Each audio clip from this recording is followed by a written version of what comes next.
또 이르시되 내가 너희와 함께 있을 때에 너희에게 말한 바 곧 모세의 율법과 선지자의 글과 시편에 나를 가리켜 기록된 모든 것이 이루어져야 하리라 한 말이 이것이라 하시고 그들의 마음을 열어 성경을 깨닫게 하시고 또 이르시되 이같이 그리스도가 고난을 받고 제3일에 죽은 자 가운데서 살아날 것과 또 그의 이름으로 제사함을 받게 하는 회개가 예루살렘에서 시작하여 모든 족속에게 전파될 것이 기록되었으니 너희는 이 모든 일의 증인이라.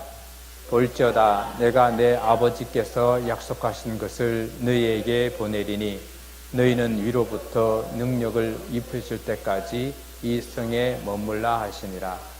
예수께서 그들을 데리고 베다니 앞까지 나가사 손을 들어 그들에게 축복하시더니 축복하실 때에 그들을 떠나 하늘로 올리시니 그들이 그에게 경배하고 큰 기쁨으로 예루살렘에 들어가 늘 성전에서 하나님을 찬송하니라. 아멘. 혹시 여러분들은 어떤 일에 증인으로 서보신 적이 있으십니까? 어떤 사안에 대해서 그것을 증명하는 사람을 증인이라고 부르고 또 증인이 자기가 보고 듣고 경험한 바들을 말하는 것을 증언이라고 이렇게 합니다. 증인이 증언을 할 때에는 사실만을 말해야 됩니다. 만일 그렇지 않을 때에 우리는 위정죄로 처벌받는다는 사실을 알고 있습니다. 저와 여러분은 예수님의 증인들입니다. 오늘 본문 48절에서 이렇게 말씀하십니다. 너희는 이 모든 일의 증인이라. 오늘 이 말씀은 제자들에게 마지막으로 주신 주님의 명령이었습니다. 예수님의 제자들을 다른 말로 사도라고 이렇게 부르기도 합니다. 사도라는 말은 보내심을 받은 자라는 뜻입니다. 예수님의 증인으로 세상에 보내심을 받은 자들이 사도라는 것이죠. 그래서 증인이라는 단어를 헬라로 말투스라고 부르게 되는데 이 말은 또한 순교자라는 뜻을 가지게 됩니다. 예수님의 제자들은 목숨을 걸고 예수님의 복음을 전하는 순교자들이 되었습니다. 그들이 목격한 바 주님의 부활의 증인이 되어서 주의 복음을 전하고 진리를 위해 목숨을 걸고 온 삶을 바친 증인의 삶을 살았다는 말씀입니다. 약 한 2년 동안 85회에 걸쳐 여러분들은 저와 함께 누가복음을 이렇게 같이 살펴보았습니다. 예수님의 탄생과 예수님의 사역, 그리고 예수님의 십자가의 죽으심과 지난주까지 예수님의 부활을 함께 생각해 보았습니다. 이제 주님께서 사도들에게 너희는 내 이 모든 일의 증인이라 말씀하신 것처럼 우리들에게도 주시는 오늘 이 말씀이 너희는 이 모든 일의 증인이라 하십니다.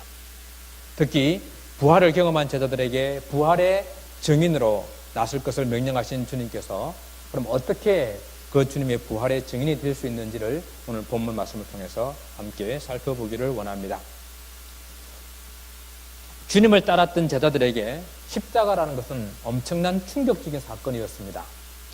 실망과 절망 속에 있던 제자들에게 또한 예수님의 부활의 소식은 어쩌면은 큰 위로와 감격이기도 하지만은 또한 한편 더 큰 충격이 아니었을까 생각해 보게 됩니다. 그들이 아직 다 믿지도 못했는데 정말 주님께서 말씀하신 대로 다시 살아나셨다는 그 사실을 그들이 쉽게 받아들이기가 어려웠다는 것입니다. 인간적인 또한 상식적인 논리적인 그러한 것들로는 받아들일 수 없는 사건, 그것이 부활의 사건입니다. 그런데 이러한 부활의 증인이 되기 위해서는 어떻게 해야 되겠습니까? 본인이 부활에 대해서 확실한 믿음을 가지고 있어야 되지 않겠습니까? 그렇습니다. 예수님이 부활의 증인이 되려고 하면은 먼저 부활에 대한 확신이 있어야 합니다. 예수께서 부활하신 후 다른 사람들에게 나타나셨지만은 주로 제자들을 위주로 해가지고 나타나시며 그들에게 예수님의 이 부활을 확신시켜주고 있다는 사실입니다. 오늘 우리는 이 누가복음 24장을 보면서 예수님께서 얼마나 제자들에게 당신의 부활을 그들에게 확신시켜 주려고 믿게 하려고 애쓰시는지를 우리는 볼 수 있습니다. 그만큼 부활의 증인으로 살기 위해서는 부활을 확신한다는 것, 그것이 중요하다는 것입니다. 자, 이른 아침 새벽에 여인들이 예수님의 무덤을 찾아갔습니다. 그 예수님의 무덤을 찾아갔을 때에 그들은 예수님의 시신을 찾지 못했습니다. 무덤에 시신이 없다는 것, 그것은 누군가가 그 시신을 옮겨 놓았든지 아니면 우리가 믿고 있는 바대로 예수님께서 부활하셨든지 둘 중에 하나 아니겠습니까? 누가복음 24장 6절에 천사들이 분명하게 그들에게 일러주게 됩니다. 여기 계시지 않고 살아나셨느니라. 예수님의 빈 무덤은 예수님의 부활에 대한 확실한 증거가 되었습니다. 그래서 그들은 이 증거를 가지고 예수님의 부활의 증인이 되어서 예수님의 제자들에게 예수님의 부활을 전했습니다. 그들의 눈으로 무덤이 비어 있다는 것을 보았고, 비어 있는 그 이유가 천사들에게 예수께서 다시 살아나셨기 때문이라는 것을 들었기 때문에 이 여인들은 더 이상 의심의 여지가 없었다는 것입니다. 이렇게 예수님의 부활을 믿게 되면은 예수님의 부활을 전하는 부활의 증인이 될 수 있는 것입니다. 이 여인들의 말을 들은 제자들은 그들의 말이 허탄한 듯 들려서 믿지 않았다고 성경은 기록합니다. 이 말을 들었던 베드로가 또 한 제자가 무덤으로 달려갔죠. 달려갔는데 그 빈 무덤을 보았지만은 부활의 증인이 될 정도의 확신을 가지지 못했던 것 같아요. 그러면 이 베드로는 언제 예수님의 부활을 전하는 그런 증인으로 확신을 가지게 되었을까요? 우리는 엠마오로 내려가는 두 제자의 이야기를 속에서 예수께서 베드로를 개인적으로 만나 주셨다는 사실을 알 수 있고, 사도 바울의 고백 속에서 고린도전서 15장에 이 게바에게 나타나셨다는 그 사실을 통해 가지고 예수님께서 베드로를 개인적으로 만나 주신 이 사건을 통해서 베드로는 다시 한번 예수님의 부활을 확신하고 믿을 수 있게 됐지 않았나 생각해 보게 됩니다. 여인들의 증언을 들었고 예수님의 빈 무덤을 보았고 또 예수께서 그에게 개인적으로 만나 주심으로 말미암아 그가 확신을 가지게 되었을 때에 그는 부활의 증인이 될 수 있었습니다. 조금 전에 말씀드린 엠마오로 내려가는 두 제자, 글로바라 하는 제자와 또 한 제자는 예수님의 죽음으로 슬픈 마음을 가지고 엠마오로 내려가고 있었습니다. 여인들의 증언이 있었습니다. 그러나 그들도 예수님의 부활을 믿지 못했습니다. 예수님의 제자들이 무덤을 찾아가서 무덤에서 예수님을 찾지 못했다는 그 이야기를 들었음에도 불구하고 그들은 예수님의 부활을 믿지 못했습니다. 그런데 주님께서 그들 가운데 나타나셔서 말씀을 풀어주시고 또한 저녁에 음식을 잡수실 때에 떡을 가지사 축사하심으로 그들의 눈이 밝아져서 예수님을 보게 되었습니다. 이제 그들도 예수님의 부활의 증인이 되었다는 겁니다. 부활하신 예수님을 만났던 두 제자, 이제는 부활의 확신을 가지고 그 즉시 일어나 예루살렘으로 돌아가서 예수님의 부활을 전하는 증인이 되었다고 성경은 기록하고 있습니다. 베드로와 엠마오로 내려가던 두 제자뿐만 아니라 다른 제자들도 마찬가지였습니다. 예수님의 빈 무덤을 보고 천사의 증언을 들은 그런 예수님의 부활에 대한 확신을 가지고 전하는 여인들의 말을 들었지만은 여전히 그들은 예수님의 부활을 믿지 못하고 있었죠. 주님의 부활을 믿지 못하는 제자들에게 주님께서 나타나셨습니다. 주님께서 제자들에게 나타나신 가장 큰 이유는 무엇입니까? 그들에게 부활을 확신시켜주기 위함입니다. 제자들이 예수님의 죽음 이후에 여러 가지 소문을 들었고 그 소문을 인해서 제사장들의 거짓 증언과 또한 로마 군인들의 경계 등으로 불안하고 무섭고 두려운 마음으로 그 방에 모여 있었을 터인데 예수님께서 그들 가운데 찾아오신 것입니다. 두려움을 몰아내고 주님의 평강을 선포하시면서 그들에게 부활하신 주님을 보여주십니다. 아직도 놀랍고 무서워하며 또 의심하고 있는 제자들에게 주님께서는 손과 발을 내보이시고 나를 만져보라. 나를 만져보고 나를 믿으라는 이야기죠. 예수님의 부활은 단순히 영의 모습이 아니라 완전한 그런 부활의 모습이기 때문에 예수님은 지금 현재 살과 뼈가 있다라는 것을 그들에게 보여주시면서 만져보라는 이야기입니다. 무슨 이유입니까? 믿지 못하는 제자들에게 책망하기보다도 어떻게 하든지 그들을 부활을 믿고 부활의 증인되는 삶을 살게 하기 위해서 주님께서는 손을 내밀고 만져보라고 말씀하신 것입니다. 주님께서 이렇게까지 하시는데 주님께서 나타나신 것을 기뻐하긴 했지만 정말 주님의 부활하신 것에 대한 믿음이 없었던 것 같아요. 그래서 주님께서는 제자들에게 이렇게 말씀하십니다. 혹시 너희들에게 먹을 것이 있느냐? 그들 앞에 그들이 직접 구운 생선을 주님께 나눠주시니까 주님께서 그들 앞에 잡수십니다. 지금 부활하신 예수님께서 시장하셔서 이 생선을 드시는 것입니까?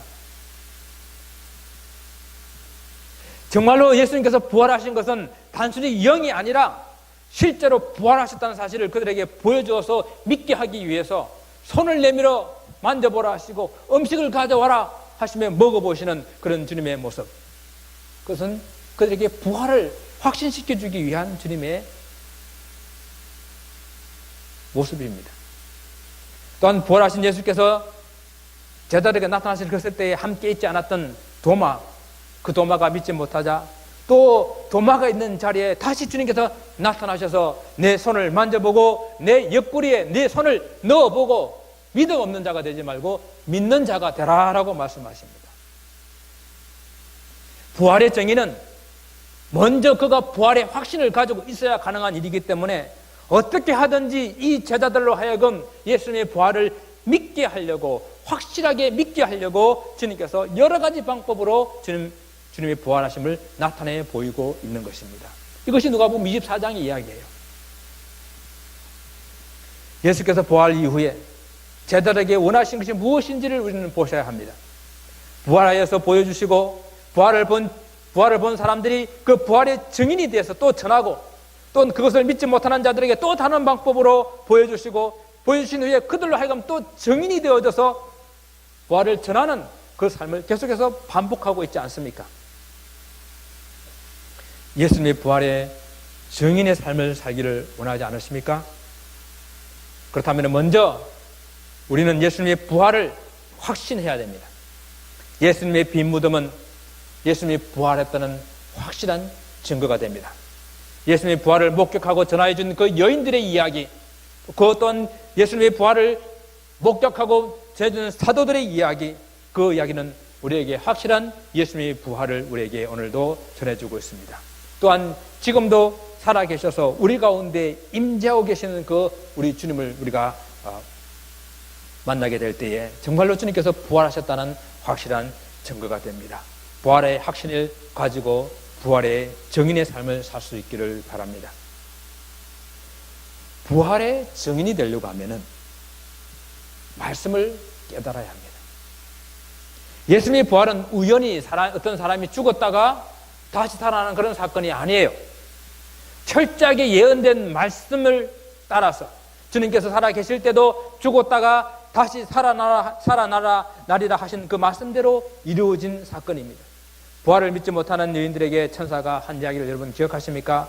24장 7절과 8절 말씀에서 인자가 죄인의 손에 넘겨져 십자가에 못 박히고 제3일에 다시 살아나야 하리라 하셨느니라 한데 그들이 예수의 말씀을 기억하고 하라고 합니다. 예수님께서 그렇게 말씀하셨습니다. 다시 살아나야 하리라 라고 말씀하셨습니다 라는 그 말씀을 그때 그들이 기억한 것입니다. 주님의 부활은 말씀에 근거한 것이고 말씀을 이루는 것이기 때문에 주님의 부활을 확신하려고 하면은 바로 우리는 말씀을 깨달아야 부활을 확신할 수 있다는 이야기입니다. 엠마오로 내려가던 두 제자에게 나타나신 주님께서 말씀하셨습니다. 25절 말씀에 미련하고 선지자들이 말한 모든 것을 마음에 더디 믿는 자들이여. 그리스도가 이런 고난을 받고 자기의 영광에 들어가야 할 것이 아니냐라고 말합니다. 구약 성경에서 예수께서 이런 고난과 부활로 하나님의 영광을 돌리게 될 것을 이미 예언되어 있고 또 그 예언대로 주님께서는 다 이루셨다는 이 분명한 사실을 우리는 깨달아야만 부활의 확신을 가질 수 있습니다.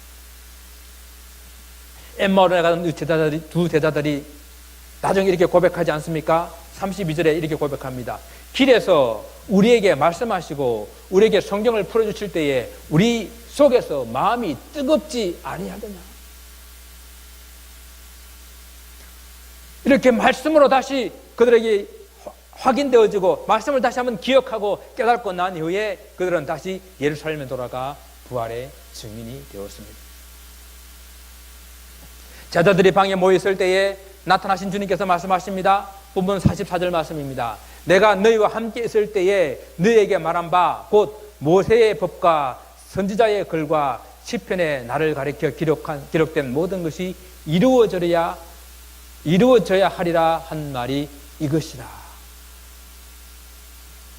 예수님의 삶 전부가 다 구약의 말씀을 이루는 것이에요. 성육신하여서 이 땅에 오심부터 그의 사역하시는 동안에 병자들을 고치고 귀신을 쫓아내고 또한 십자가를 지시고 우리의 모든 죄를 속량하시는 그 모든 일, 그리고 사망 권세를 이기시고 부활하시는 그 모든 일, 이 모든 일은 성경의 말씀을 이루는 것이기 때문에 예수님의 부활을 확신하기 위해서는 우리가 하나님의 말씀을 분명하게 깨달아야 합니다. 제자들이 예수님의 부활의 증인으로 변화되는 그 중요한 순간에 오늘 성경은 뭐라고 말씀하고 있는지 아십니까? 마음을 열어 성경을 깨닫게 하셨다라고 기록하고 있는 거예요. 마음을 열고 성경을 깨닫게 되게 되면은 그리스도가 고난받은 사실이 이해가 됩니다. 하나님께서 천지 만물을 창조하시고 지금도 다스리고 계시는데 그 다스릴 때에 말씀하셨던 그 말씀이 지금도 살아계셔서 역사하셔서 사람들 심령들을 깨우쳐 주시기 때문에 그 말씀 가운데 있게 될 때에 예수님의 부활을 우리가 믿게 된다는 이야기입니다. 여러분 정말 하나님의 말씀이 살아있다는 것을 믿습니까? 하나님의 말씀은 살았고 운동력이 있어서 좌우의 낯선 금보다도 더 예리하다고 그랬습니다. 우리의 심령과 골수와 간질을 쪼개고도 낫는다고 그랬어요. 그 말씀이 살아있기 때문에 그 말씀을 믿게 되면은, 그 말씀을 깨달아 이해하게 되면은 예수님의 부활을 믿을 수가 있다는 이야기입니다. 혹 여러분 가운데에 예수님의 부활이 잘 믿어지지 않는다고 한다면은 기도하십시오. 하나님, 나의 눈을 열어서 말씀을 보고 깨닫게 하옵소서. 마음을 열고 성경을 깨닫게 되면은 그리스도가 죽은 자 가운데 살아나신 것을 믿게 됩니다. 마음을 열고 성경을 깨닫게 되면은 그리스도의 그 십자가가 바로 나의 죄를 속량하기 위한 십자가, 나의 십자가라는 사실을 깨닫게 됩니다. 마음을 열고 성경을 깨닫게 되면은 바로 그리스도의 부활을 믿게 되고 그 그리스도의 부활이 나를 위한 부활이요, 그래서 나는 그 부활의 증인되는 삶을 살 수 있게 된다는 이야기입니다. 우리가 눈으로 보고 단 손으로 만져보았던 그런 예수님의 부활을 말씀으로 더욱더 확인하게 되게 되면은 흔들리지 아니하는, 미혹되지 않는 그런 튼튼한 그런 믿음을 가질 수가 있다는 이야기예요. 우리 신앙생활에서 여러 가지 어떤 체험을 가지고 경험하는 것, 그러한 것들이 우리의 약간 믿음을 좀 강하게 해주는 데에 상당히 많은 도움이 됩니다.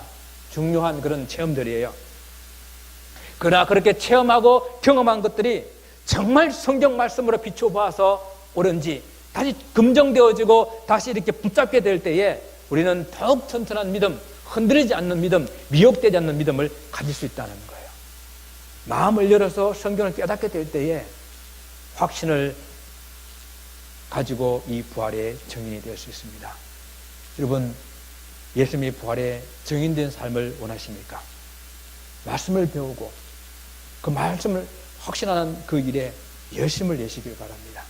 매일매일 우리 삶 가운데에 말씀으로 하루를 시작하고 그 말씀을 내 마음속에 새기고 그 말씀을 붙잡고 하루를 승리하는 그런 삶을 사시기를 바랍니다. 주님께서 말씀으로 여러분 삶 가운데 임재하실 것입니다.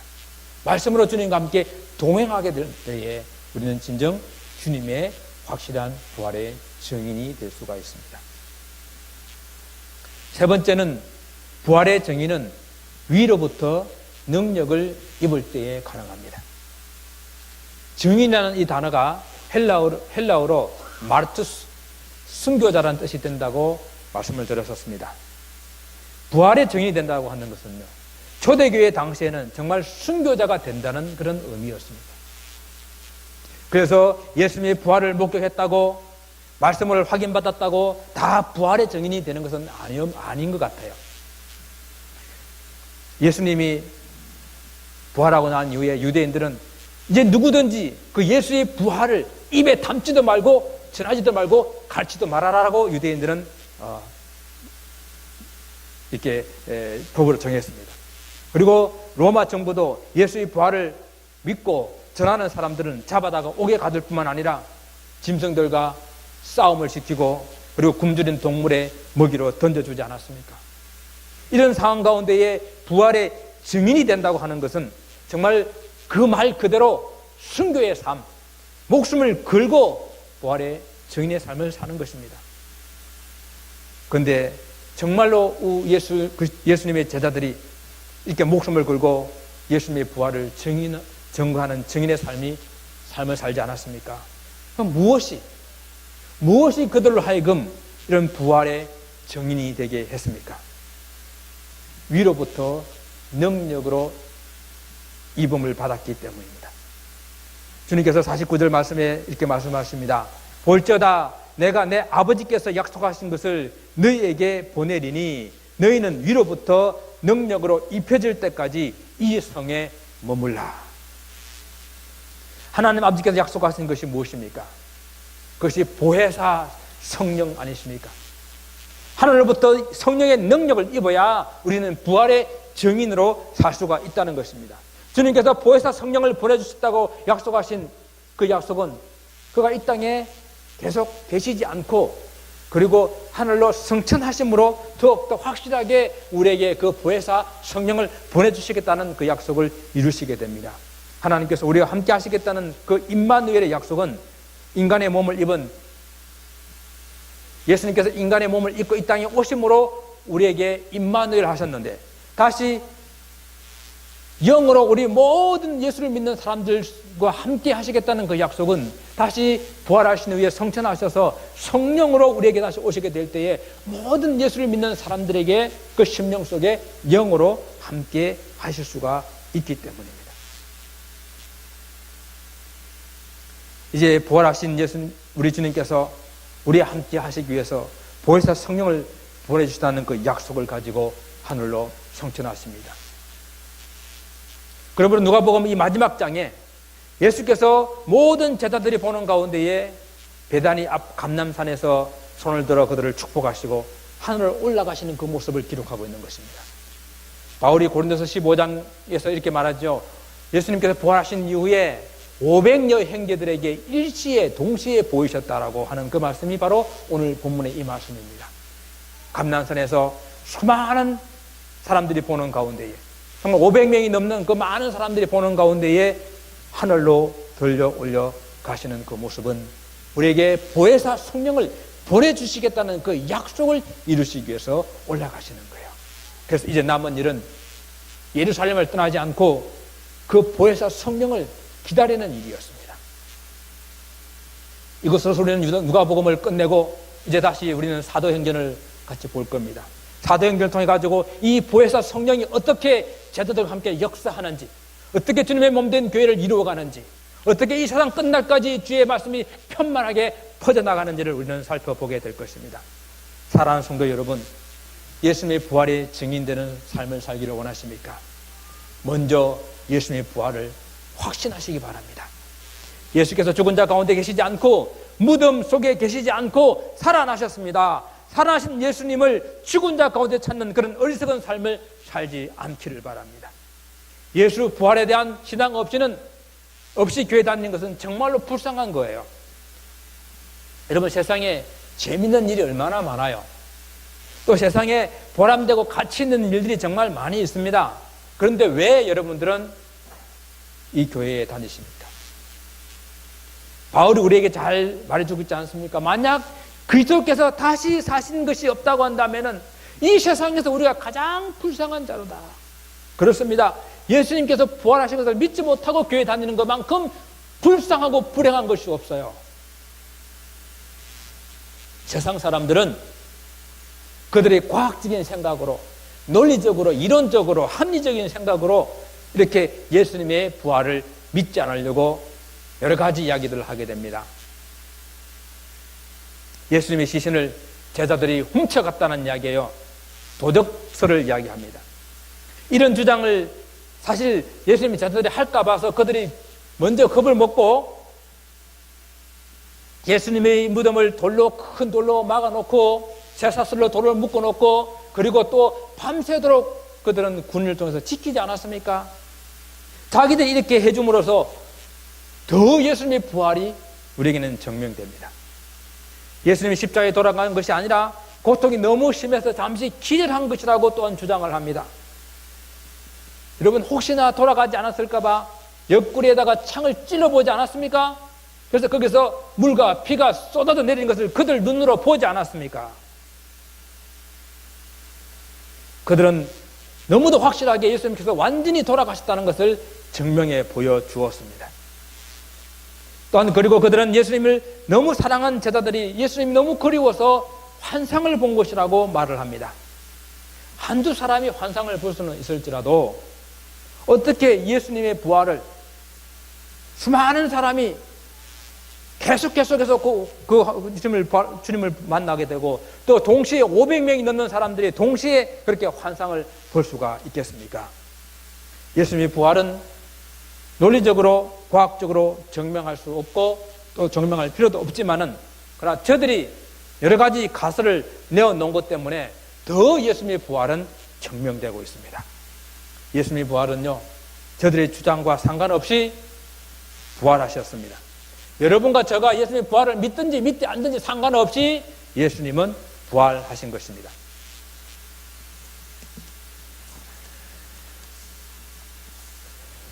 그러나 부활의 증인이 되시려고 한다면 먼저 부활을 확실하게 믿었어야 됩니다.